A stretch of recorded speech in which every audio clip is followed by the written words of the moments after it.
Hello guys, my name is Dixita. In today I give some information from the power of your subconscious mind book. In this chapter will be murderer learns to forgive himself. A man who murdered his brother in Europe visited me many years ago. He was suffering from great mental anguish and torture, believing that God must punish him. He explained that his brother had been having an affair with his wife, and that he had shot him, had been having an affair with his wife, and that he had shot him on the spur of the moment. This had happened about 15 years previous to his interview with me. In the meantime, this man had, previous to his interview with me, in the meantime, this man had married an American girl and had been blessed with 3 lovely children. He was in a position where he helped many people and he was a transformed man. My explanation to him was that physically and psychologically he was not the same man who shot his brother, since scientists inform us that every cell of our bodies changes every 11 months. Moreover, mentally and spiritually he was a new man. He was now full of love and goodwill for humanity. The old man who committed the crime and goodwill for humanity. The old man who committed the crime 15 years before was mentally and spiritually dead. Actually, he was condemning an innocent man. This explanation had a profound effect upon him, and he said it was as if a great weight had been lifted from his mind. He realized the significance of the following truth in the Bible. Come now, let us reason together, saith the Lord. Though your sins be as scarlet, they shall be as white as snow. Though they be red like crimson, they shall be as wool. Next point is, criticism cannot hurt you without your consent. A school teacher told me that one of her associates criticized a speech she had given, saying to her that she spoke too fast. She swallowed some of her words. She couldn't be heard. Her diction was poor, and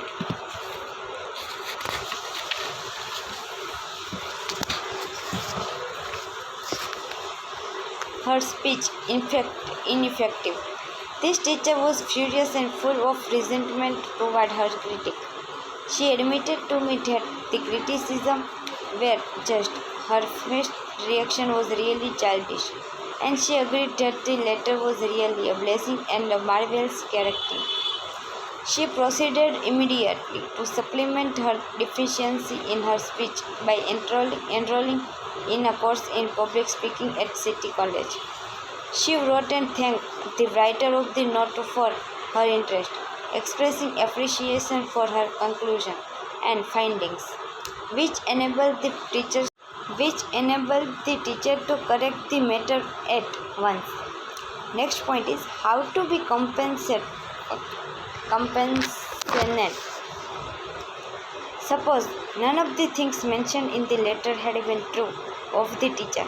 The letter would have realized that her class material had upset the prodigious superstitions or narrow secretarial beliefs of the writer of the note, and that a psychologically ill person was simply pouring forth her resentment because the psychological boil had been hurt. To understand this fact is to be compassionate. The next logical step would be to pray for the other person's peace, harmony, and understanding. You cannot be hurt when you know that you are master of your thoughts, reactions, and emotions. Emotions follows thoughts, and you have the power to reject all thoughts which may disturb or upset you. Next point is left at the altar. Some years ago, I wished a church to perform a marriage ceremony. The young man did not appear, and at the end of the 2 hours, the bride to be shed a few tears, and then said to me, I prayed for divine guidance. This might be the answer, for he never failed. That was her reaction, faith in God and all things good. She had no bitterness in her heart, because, as she said, it must not have been right action, because my prayer was for right action for both of us.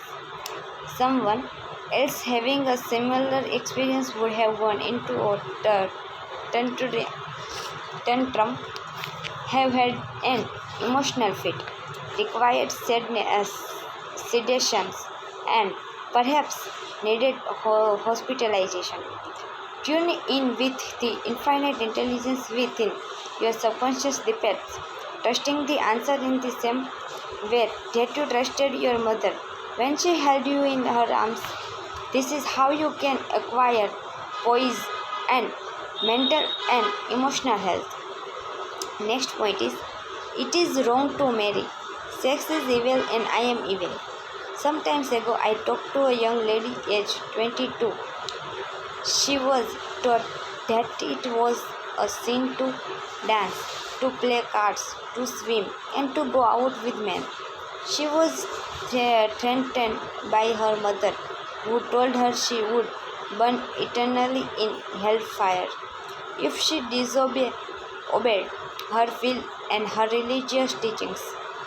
This girl wore a black dress and black stockings. She wore no rough lipsticks or any form of makeup, because her mother said that these things were sinful. Her mother told her that all men were evil and that sex was of the devil and simply diabolic debauchery. This girl had to learn how to forgive herself, as she was full of guilt. To forgive means to give, for she had to give up all these false beliefs for the truth of life and a new estimate of herself. When she went out with young men in the office where she worked, she had a deep sense of guilt and thought that God would punish her. Several eligible young men proposed to her, but she said to me, it is wrong to marry. Sex is evil and I am evil. This was her conscience or earlier conditioning speaking. She came to me once weekly for about 10 weeks, and I taught her the working of the conscious and subconscious mind as set forth in this book. This young girl gradually came to see that she had been completely brainwashed, mesmerized, and conditioning by an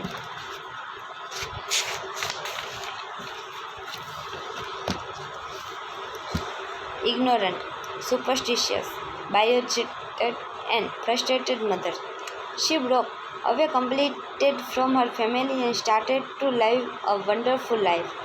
At my suggestion, she dressed up and had her hair attended to. She took lessons in dancing from a man, and she also took driving lessons. She learned to swim, play cards, and had a number of dates. She began to love he. She prayed for a divine competition by claiming that infinite spirit would attract to her a man who harmonized with her thoroughly. Eventually, this came to pass. As she left my office one evening, there was a man waiting to see me, and I casually introduced them. They are now married and harmonize with each other perfectly. Next point is, forgiveness is necessary for healing. And when you stand praying, forgive. If you have what against any, forgiveness of others is essentially to mental peace and radiant health. You must forgive everyone who has ever hurt you if you want perfect health and happiness. Forgive yourself by getting your thoughts in harmony with divine law and others. You cannot really forgive yourself completely until you have forgiven others first. To refuse to forgive yourself is nothing more or less than spiritual pride or ignorance. In the psychosomatic field of medicine today, it is being constantly stressed that resentment, condemnation of others, remorse, and hostility are behind a host of maladies ranging from arthritis to cardiac disease. They point out that these sick people who were hurt, mistreated, deceived, or injured were full of resentment and hatred for those who hurt them. This caused infirm and festering wounds in their subconscious mind. There is only one remedy. They have to cut out and discard their hearts, and the one and only sure way is by forgiveness.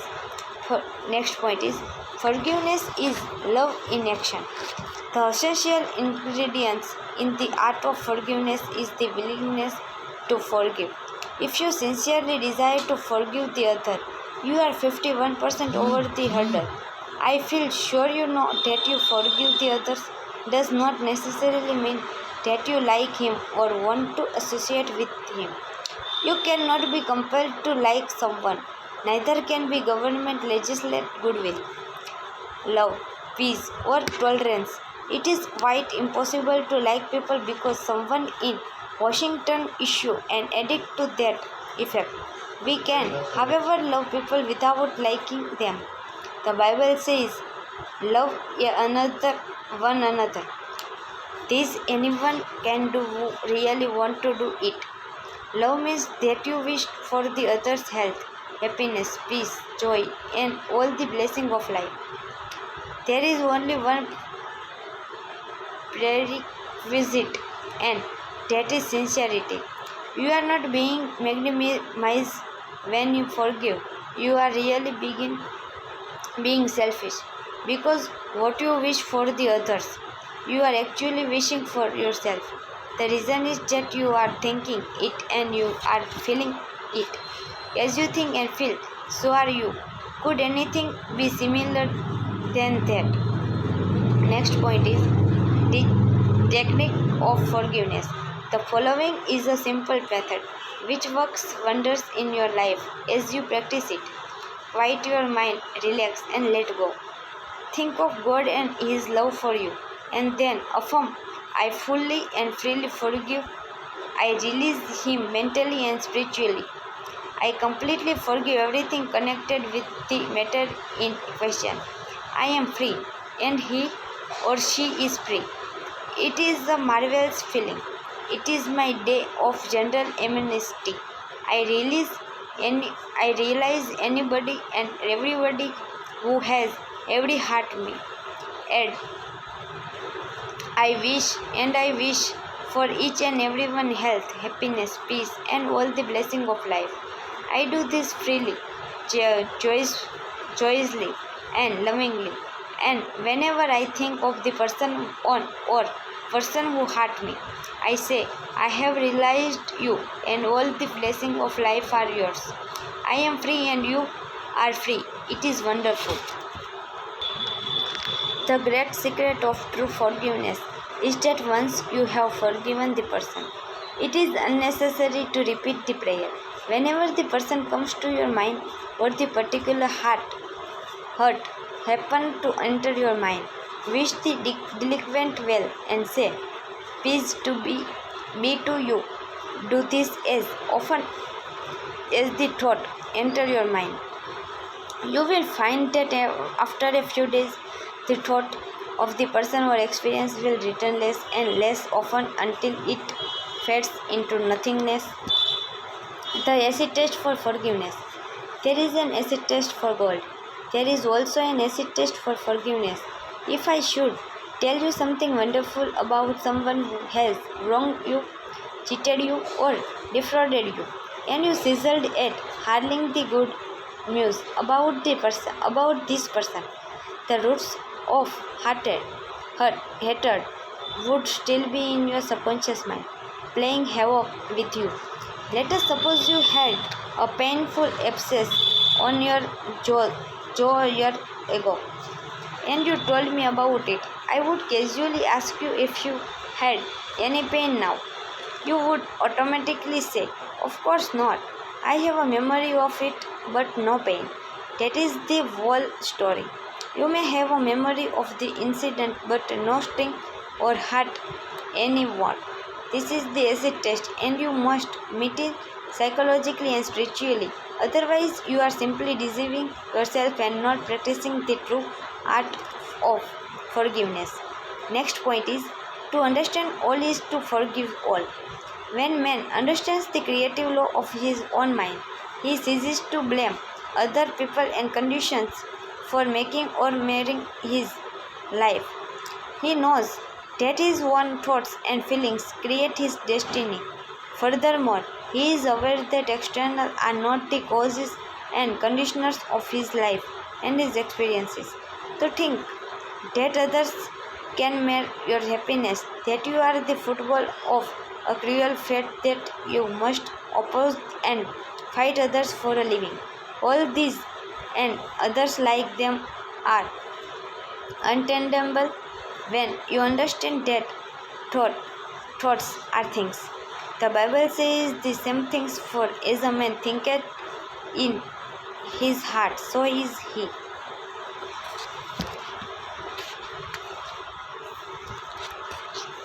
Today's next chapter is how your subconscious removes mental blocks. The solution lies within the problem. The answer is in every question. If you are present with a difficult situations and you cannot see your way clear, the best procedure is to assume that infinite intelligence within your subconscious mind knows all and sees all, has the answer and is revealing it to you now. Your new mental attitude that the creative intelligence is bringing about a happy solution will enable you to find the answer. Rest assured that such an attitude of mind would bring order, peace, and meaning to all your undertaking. Next point is how to break or build a habit. You are a creature of habit. Habit is the function of your subconscious mind. You learn to swim, ride a bicycle, dance, and drive a car by consciously doing these things over and over again until they establish tracks in your subconscious mind. Then the automatic habit action of your subconscious mind took over. This is sometimes called second nature, which is the reaction of your subconscious mind to your thinking and acting. You are free to choose a good habit or a bad habit. If you repeat a negative thought or act over a period of time, you will be under the compulsion of a habit. The law of your subconscious is compulsion.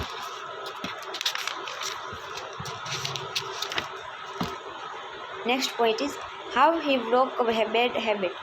Mr. Jones said to me, an uncontrollable urge to drink seizes me, and I remain drunk for 2 weeks at a time. I can't give up this terrible habit. Time and time again this experience had occurred to this unfortunate man. He had grown into the habit of drinking to excess, although he had started drinking of his own initiatives. He also began to realize that he could change the habit and establish a new one. He said that while through his willpower he was able to suppress his desire temporarily. His continued effort to suppress the many urges only made matters worse. His repeated failures convinced him that he was helpless and powerless to control his urges or obsessions. This idea of being powerless operated as a powerful suggestion to his subconscious mind and aggravated his weakness, making his life a succession of failures. I taught him to harmonize the function of the conscious and subconscious mind. When these two cooperate, the idea or desire implanted in the subconscious mind is realized. His reasoning mind agreed that if the old habit, path, or track had carried him into trouble, he could consciously form a new path to freedom, sobriety, and peace of mind. He knew that his destructive habit was automatic, but since it was acquired thought, his conscious choice, he realized that if he had been conditioned negatively, he also could be conditioned positively. As a result, he ceased thinking of the fact that he was powerless to overcome the habit. Moreover, he understood clearly that there was no obstacle to his healing other than his own thoughts.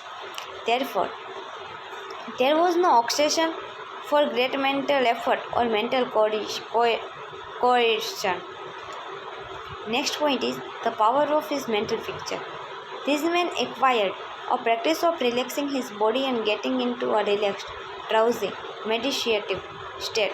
Then he filled his mind with the picture of the desire, and knowing his subconscious mind could bring it about the easiest way. He imagined his daughter congratulating him on his freedom and saying to him, "Daddy, it's wonderful to have you home." He had lost his family through drink. He was not allowed to visit them, and his wife would not speak to him. Regularly, systematically, he used to sit down and meditate in the way outlined. When his attention wandered, he made it a habit to immediately recall the mental picture of his daughter, with her smile and the scene of his home, enlivened by her cheerful voice. All this brought about a reconditioning of his mind. It was a gradual process. He kept it up. He preserved, knowing that sooner or later he would establish a new habit pattern in his subconscious mind. I told him that he could liken his conscious mind to a camera, that his subconscious mind was the sensitive plate on which he registered and impressed the picture. This made a profound impression on him, and his whole aim was to firmly impress the picture on his mind and develop it there. Films are developed in the dark. Likewise, mental pictures are developed in the dark room of the subconscious mind. Next point is focused attention. Realizing that his conscious mind was simply a camera, he used a thought. There was no mental struggle. He quietly adjusted his thoughts and focused his attention on the scene before him until he gradually became identified with the picture. He became absorbed in the mental atmosphere, repeating the mental movie frequently. There was no room for doubt that a healing would follow. When there was any temptation to drink, he would switch his imagination from any reveries of drinking doubts to the feeling of being at home with his family. He was successful because he confidently expected to experience the picture he was developing in his mind. Today he is president of a multi-million-dollar concern and is radiantly happy.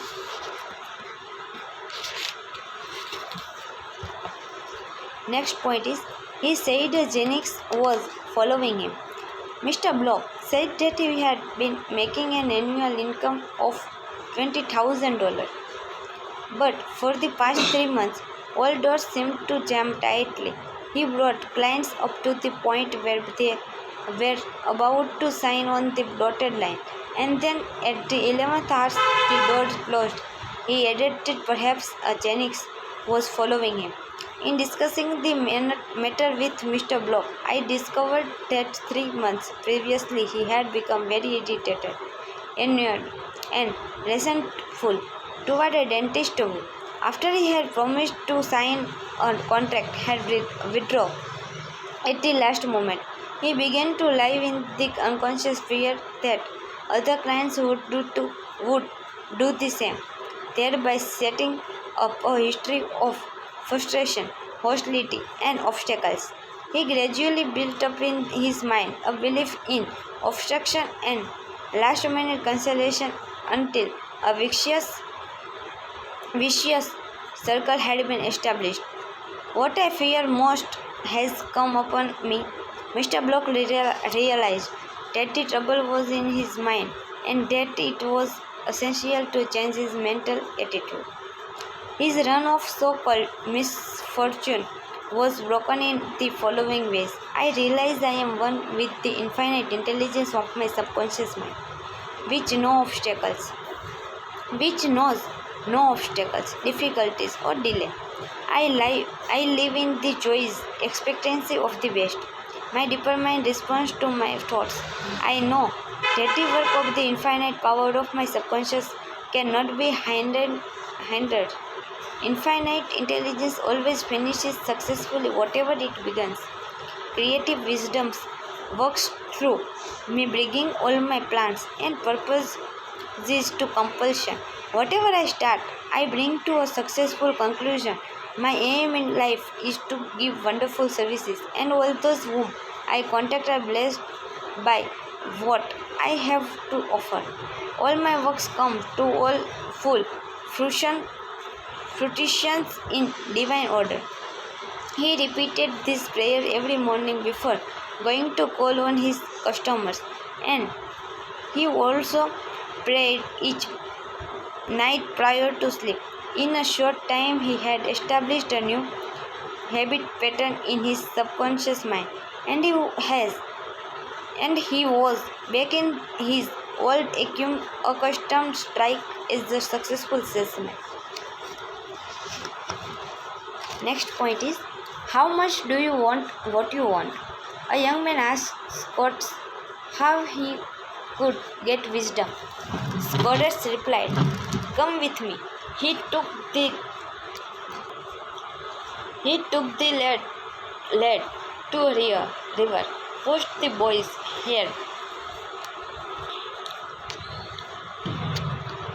under the water, held it there until the boy was gasping for air, then relaxed and released his head. When the boy regained his composure, he asked him, "What did you desire most when you were underwater?" "I want air," said the boy. Socrates said to him, "When you want wisdom as much as you want air when you were immersed in the water, you will receive it. Likewise, when you really have an intense desire to overcome any block in your life, and you come to a clear-cut decision that there is a way out, and that is the course you wish to follow, then victory and triumph are assured. If you really want peace of mind and inner calm, you will get it, regardless of how unjustly you have been treated, or how unfair the boss has been, or what a mean scoundrel someone has proved to be. All this makes no difference to you when you awaken to your mental and spiritual powers. You know what you want, and you will definitely refuse to let the deceive thoughts of hatred, anger, hostility, and ill will rob you of peace, harmony, health, and happiness.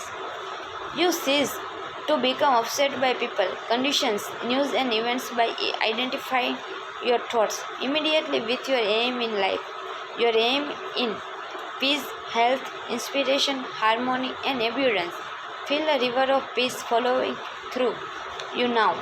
Your thought is the immaterial and invisible power, and you choose to let it bless, inspire, and give you peace.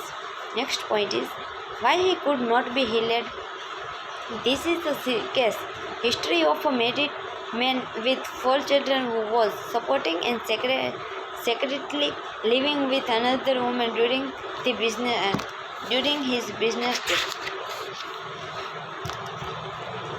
He was ill, nervous, irritable, and Chenctorius, and he could not sleep without drugs. The doctor's medicine failed to bring down his high blood pressure of over 200. He had pains in numerous organs of his body, which doctors could not diagnose or relieve. To make matter worse, he was drinking heavily. The causes of all this was a deep unconscious sense of guilt. He had violated the marriage vows, and this troubled him. The religious creed he was brought up on was deeply lodged in his subconscious mind, and he drank excessively to heal the wound of guilt.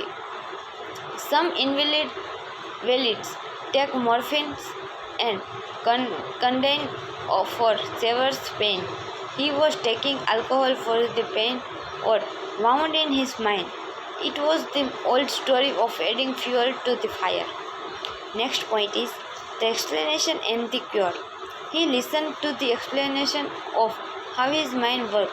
He faced his problem, looked at it, and gave up his dual role. He knew that his drinking was an unconscious attempt to escape. The hidden cause lodged in his subconscious mind had to be eradicated. Then the healing would follow. He began to impress his subconscious mind 3 or 4 times a day by using the following prayer. My mind is full of peace, poise, balance, and equilibrium. The infinite lies scratch in smiling response within me. I am not afraid of anything in the past and present or the future. The infinite intelligence of my subconscious mind leads, guides, and directs me in all ways. I now meet every situation with faith, poise, calmness, and confidence. I am now completely free from the habit. My mind is full of inner peace, freedom, and joy. I forgive myself. Then I am forgiven. Peace, sobriety, and confidence reign supreme in my mind. He repeated this prayer frequently as outlined, being fully aware of what he was doing and why he was doing it. Knowing what he was doing gave him the necessary faith and confidence. I explained to him that as he spoke these statements out, slowly, lovingly, and meaningfully, they would gradually sink down into his subconscious mind. Like seeds, they would grow after their kinds. The truths on which he concentrated went in through his eyes, his ear heard the sound and the healing vibration of these words, reaching his subconscious mind and obliterating on all the negatively mental patterns which cause all the troubles. Light dispel darkness. The constructive thought destroys the negative thought. He became a transformed man within a month. Next point is refusing to admit it. If you are an alcoholic or drug addict, admit it. Do not dodge the issue. Many people remain alcoholic because they refuse to admit it. Your disease is in instability and inner fear. You are refusing to face life, and so you try to escape your responsibilities through the bottles. As an alcoholic, you have no free will, although you think you have, and you may have even boast about your willpower. If you are a habitual drunk and say bravely, I will not touch it anymore. You have no power to make this assertion come true because you do not know where to locate the power. You are living in psychological prison of your own making, and you are bound by your belief, opinion, training, and environmental influences. Like most people, you are a creature of a habit. You are conditioned to react the way you do. Next point is building in the idea of freedom. You can build the idea of freedom and peace of mind into your mentality so that it reach your subconscious depth. The latter, being all powerful, will free you from all desire for alcohol. Then you will have the new understanding of how your mind works, and you can truly back up your statement and prove the truth to yourself. Next point is 51% healed. If you have a keen desire to free yourself from any destructive habit, you are 51% healed already. When you have a greater desire to give up the bad habit than to continue it, you will not experience too much difficulty in gaining complete freedom. Whatever thought you anchor the mind upon, the latter magnifies if you engage the mind on the concept of freedom and peace of mind, and if you keep it focused on this new direction of attention, you generate feelings and emotions which gradually emotionalize the concept of freedom and peace. Whatever idea you emotionalize is accepted by your subconscious and brought to pass. Next point is the law of substitutions. Realize that something good can come out of your suffering. You have not suffered in vain. However, it is foolish to continue to suffer. If you continue as an alcoholic, it will bring about mental and physical deterioration and decay. Realize thought you may be seized with melancholy. You should begin to imagine the joy of freedom that is in store for you. This is the law of substitution. Your imagination took you to the bottom. Let it take you now to freedom and peace of mind. You will suffer a little bit, but it is for a constructive purpose. You will bear it like a mother in the pangs of childbirth, and you will likewise bring forth the child of the mind. Your subconscious will give birth to sobriety. Next point is cause of alcoholism. The real cause of alcoholism is negative and destructive thinking, for as a man thinketh, so is he. The alcoholic has a deep sense of inferiority, inadequacy, defeat, and frustration, usually accompanied by a deep inner hostility. He has countless ellipses as to his reason for drinking, but the sole reason in his thought life. Next point is 3 magic steps.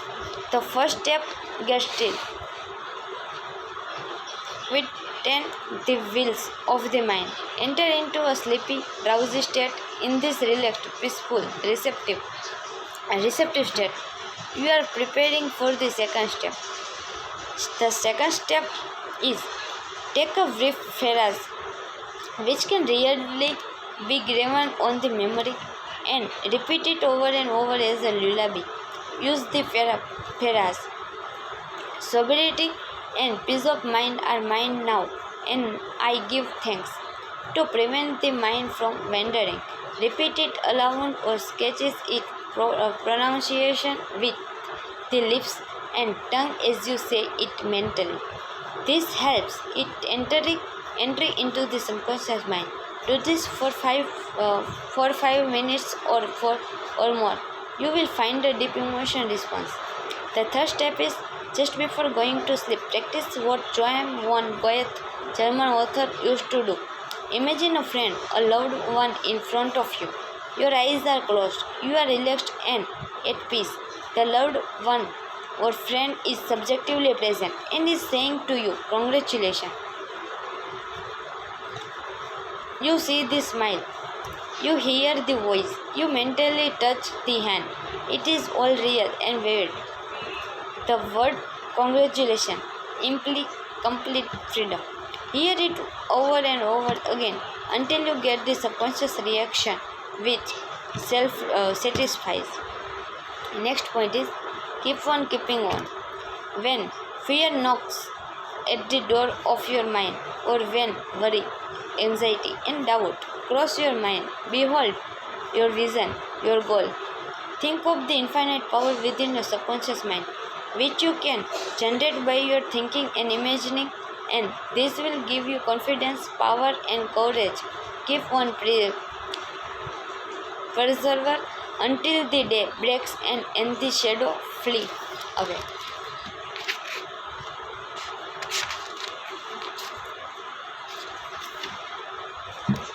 Today, next chapter is how to use your subconscious mind to remove fear.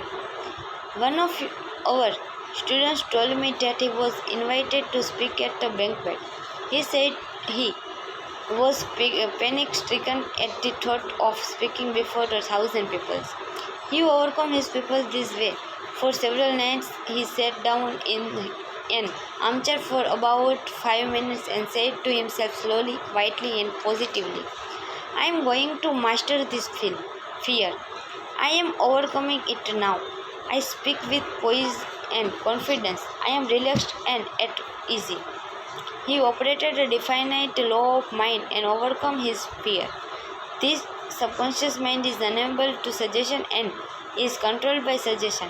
When you still your mind and relax the thoughts of your conscious mind, sink down into the subconscious through a process similar to osmosis, whereby fluids separated by a porous membrane immaterials as these positively seeds or thoughts sink into this subconscious area. They grow after their kind and you become poised, serene and calm. Next point is man's greatest enemy. It is said that fear is man's greatest enemy. Fear is behind failure, sickness and the poor human relations. Millions of people are afraid of the past, the future, old age, insanity and death.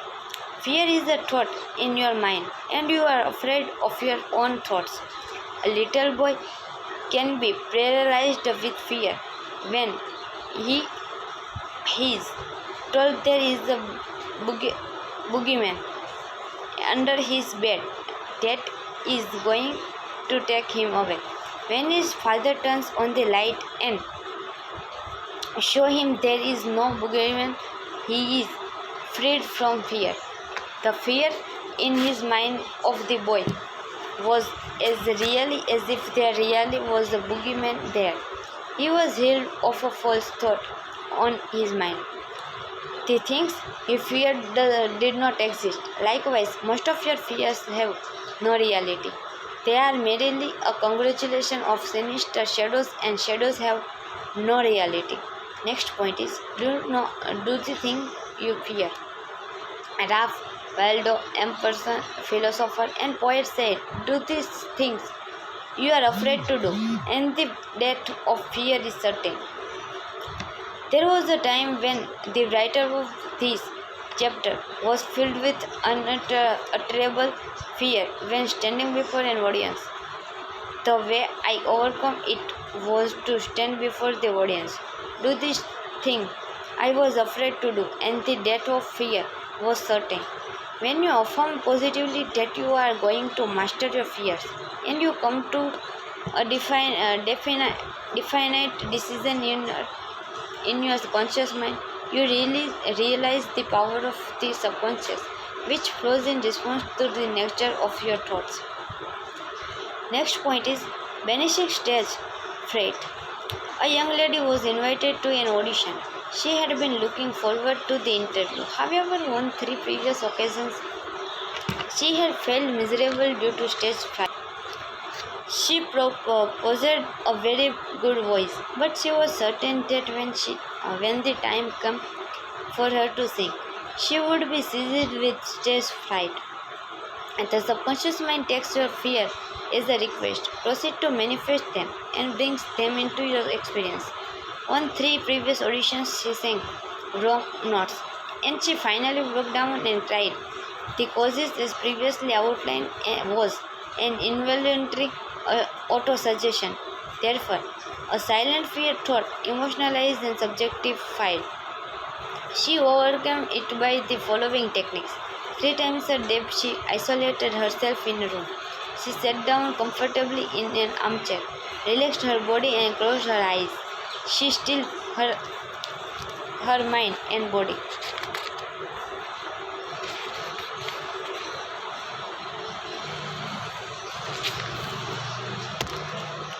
To the best of her ability, physical inertia favors passivity and renders the mind more receptive to suggestions. She counteracted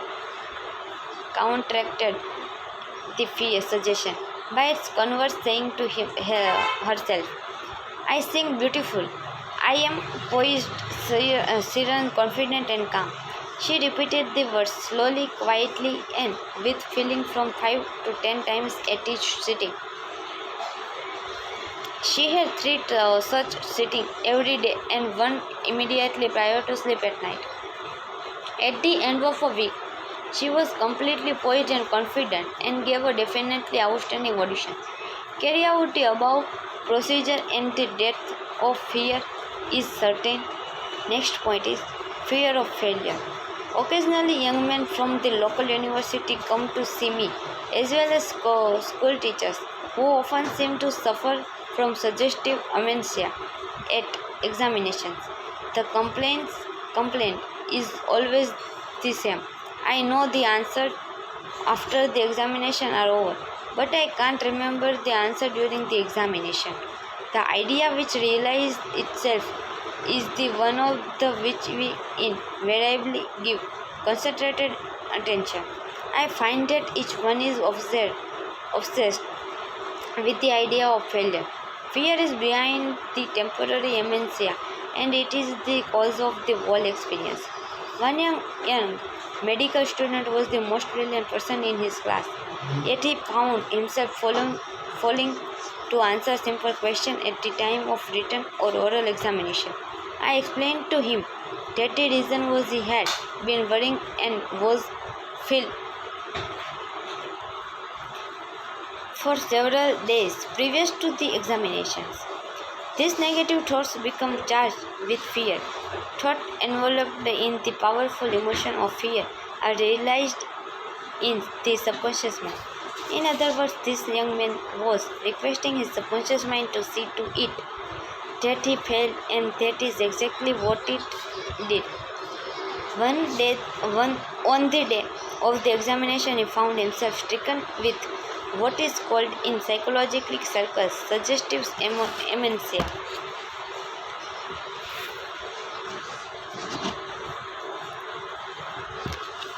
Next point is how he overcome the fear. He learned that his subconscious mind was the storehouse of memory and that it had a perfect record of all he had heard and read during his medical training. Moreover, he learned that the subconscious mind was responsive and reciprocal. The way to be and report with it was to be relaxed, peaceful, and confident every night. And morning he began to imagine his mother congratulating him on his wonderful record. He would hold an imaginary letter from her in his hand.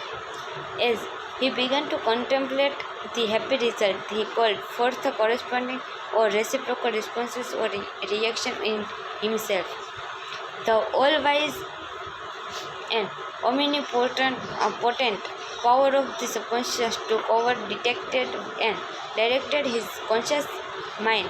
Accordingly, he imagined the end, thereby willing the means to the realization of the end. Following this procedure, he had no trouble passing subsequent examination. In other words, the subjective wisdom took over, compelling him to give an excellent account of himself. Next point is fear of water, mountains, close places, etc. There are many people who are afraid to go into an elevator, climb mountains, or even swim in the water. It may well be that the individual had unpleasant experience in the water in his youth, such as having been thrown forcibly into the water without being able to swim. He might have been forcibly detained in the elevator, which failed to function properly, causing resilient fear of close places. I had an experience when I was about 10 years of ago. I accidentally fell into a pool and went down 3 times. I can still remember the dark water over my head and my gasping for air until another boy pulled me out at the last moment. This experience sank into my subconscious mind, and for years I feared the water. An elderly psychologist said to me Go down to the swimming pool, look at the water, and say out loud in strong tones, I am going to master you. I can dominate you. Then go into the water. Take lessons and overcome it. This I did, and I mastered the water. Do not permit water to master you. Remember, you are the master of the water. When I assume a new attitude of mind, the omnipotent power of the subconscious responded, giving me strength, faith, and confidence, and enabling me to overcome my fear. Thank you.